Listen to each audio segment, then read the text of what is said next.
Nosso papo de hoje é sobre o autoconhecimento da vida financeira. O que podemos fazer para melhorar ainda mais o nosso desempenho e conquistar os nossos sonhos e desejos?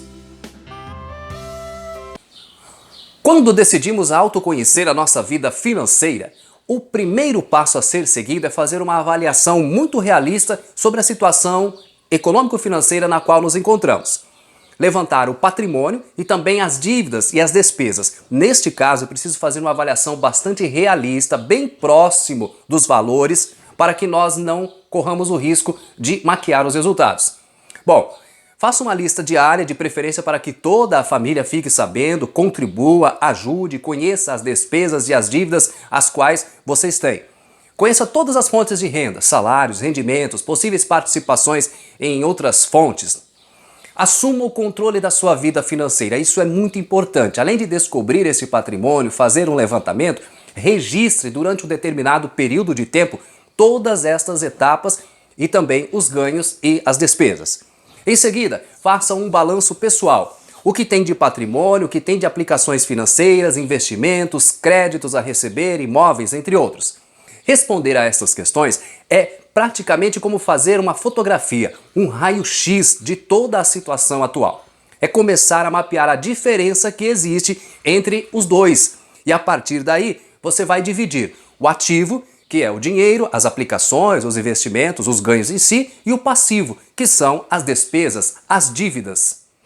É sempre bom não considerar, por exemplo, o dinheiro em espécie que você tem, mas que já está comprometido muitas vezes com as despesas decorrentes, então deixe de lado. Quando se tratar de imóveis, faça uma avaliação muito realista e próxima daquela que o mercado está praticando. Não corra o risco de pensar apenas nos possíveis valores de anúncios para vendas. E sobre os ativos ainda, inclua todos, mesmo as aplicações bancárias, títulos públicos, os privados, entre outros que tiver. Quanto ao passivo, inclua empréstimos e financiamentos, mesmo aquelas parcelas que ainda vão vencer. Para cada dívida, verifique os juros, as taxas e os prazos para o vencimento total. A próxima pergunta é: em que estamos gastando o nosso salário mensal? Anote pagamentos, mesmo aqueles pequenos, mas que se tiverem constância, repetições, podem se tornar altos ao final do mês. Liste em qualquer formato e preferencialmente de acordo com o mesmo período em que recebe seus rendimentos, por exemplo, o mês.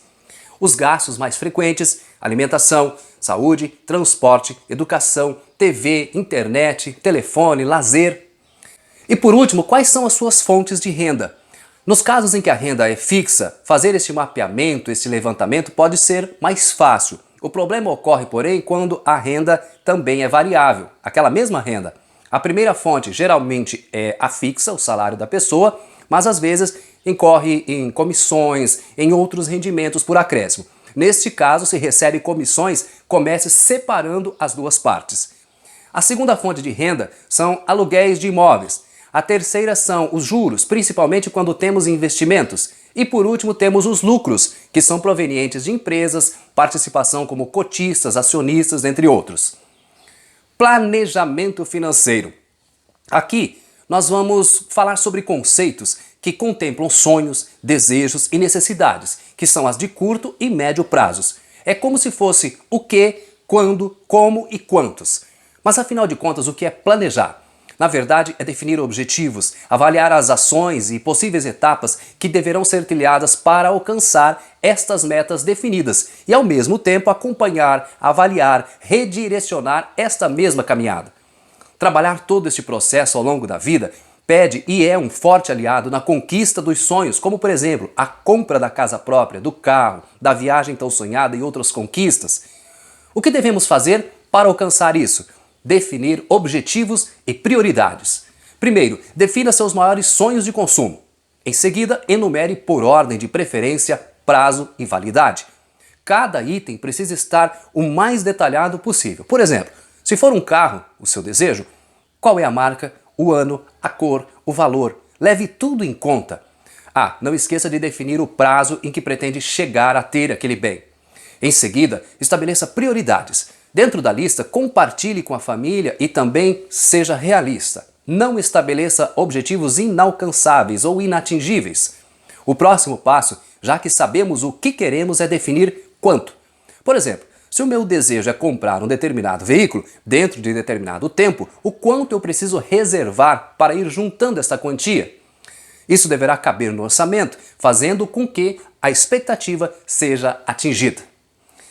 Essas são apenas algumas dicas do nosso autoconhecimento financeiro, da nossa vida. Em nosso próximo encontro, falaremos sobre o quanto as etapas, o momento da vida em que nós estamos, implica ou interfere no planejamento financeiro e como devemos lidar com isso. Até lá!